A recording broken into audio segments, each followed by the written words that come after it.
ভারত সেবাশ্রম শ্যামপুর ব্রাঞ্চের উদ্যোগে এক অনুষ্ঠান কর্মসূচি পালিত হলো। সেই অনুষ্ঠানে আমাদের ক্যামেরায় বিশেষ বিশেষ মুহূর্তগুলো ধরা পড়েছে এবং এখানে এক সন্ন্যাসীর বক্তব্যও আপনাদের কাছে শোনাচ্ছি। সেই বাৎসরিক উৎসব উদযাপিত হচ্ছে সকাল থেকে এবং এই শাখায় আমাদের অনেকগুলি সেবা কাজের উদ্যোগ নিয়েছি। আমরা কিছু কিছু কাজ শুরু করছি এবং এই ভক্তরা মিলে সবাই মিলে কাজটা করছে।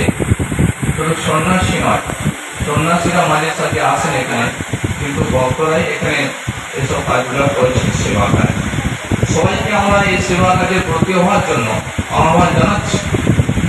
এখানে আমাদের অঙ্কনের ক্লাস শুরু হয়েছে, প্রায় 1 মাস যাবৎ অঙ্কনের ক্লাস শুরু হয়েছে। ইতিমধ্যে 3টি ছেলে তারা প্রশিক্ষণ নিচ্ছেন।